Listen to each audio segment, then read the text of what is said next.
Did you not think that that sounded like the reasonable thing to do? If somebody else is now paying for the services that you're providing, some of it goes back to him?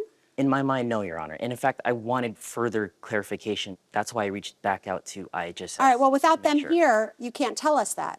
But what do you think is fair? So in my mind, the reason why I didn't think it was fair for me to give any of that retroactive payment was due to the number of authorized and non-authorized services that I had been doing for Mr. Hornstein that he had never paid me for. What were the services aside from the helping to repair the Yes, Your Honor. house? So I was in charge of administering medications to one of his pets, taking his pets to doctor's appointments. Another one was walks and purchasing the food for those pets. There was an instance where I did go to the bank to handle his work affairs for him as well, Your Honor. Yeah. Did you do some taxes as well, Paul? I did. So at one point in November, Your Honor, he had asked me to manage some accounting needs for the taxes of his daughter. So that involved... Is that true, Mr. Can I Hornstein? say something? Yeah, sure. That lasted like, maybe a couple of hours. The other caregivers that we had, they didn't complain about doing, minor things. Well, that's their business.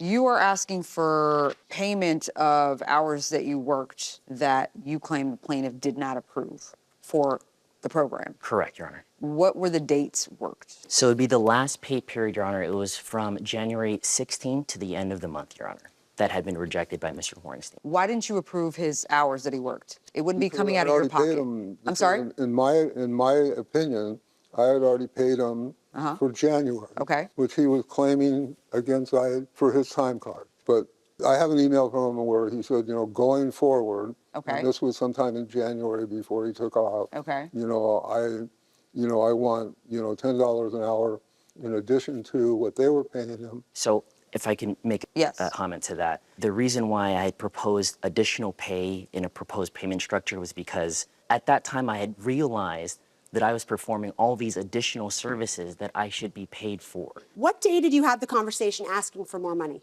It was right at the end of the first pay period of January because Mr. Hornstein had then, via WhatsApp conversation, Your Honor, had communicated to me that he had no help anymore, and so that's why he wanted me to talk about restructuring the payment moving forward. But why would you need to add an additional $10 if you believed you were fully entitled to take $20 an hour from him and $18 an hour from IHSS? If that was the deal, why did you have to ask for more? That was after he was paying me the $20. So he had stopped paying me and just having IHSS pay me. I was not okay with just being paid the $18. Well, how did he stop paying you? He paid you for the first pay period of January, and you said this was immediately after the first pay period of January. He didn't owe you anything more yet because you hadn't hit another pay period. So I'm asking why you felt the need to have a conversation asking for more money if you were entitled to both paychecks. That calculation of the $10 an hour wasn't in relation to the previous services that I had. But that's exactly what you just told us earlier. It was when you found out that you had been providing all sorts of non-IHSS services. Right. So that's exactly what it was. So I thought it would be kind of me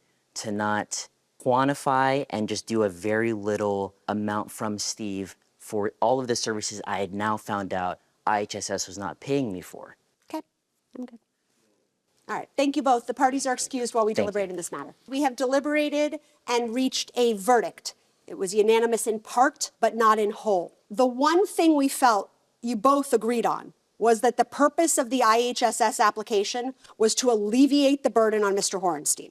And if you, Mr. Lopez, simply got to keep both amounts of money, there's no alleviation of the financial burden on Mr. Hornstein. So it just didn't ring true to us that you're collecting both of these paychecks. Just didn't seem like what was supposed to happen. So Judge Tewelde and I believed that you're entitled to recoup the total of $8,700 that he received from IHSS, leaving you out of pocket several more $1,000, but because that's what you agreed to.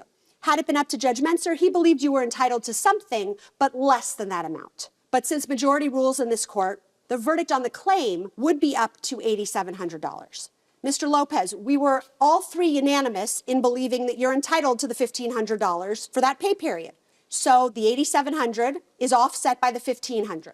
That still results in an award to you, Mr. Hornstein, of more than $5,000. So the net financial award is to you, Mr. Hornstein, in the amount of $5,000 because that's our jurisdictional limit. We wish you both the best.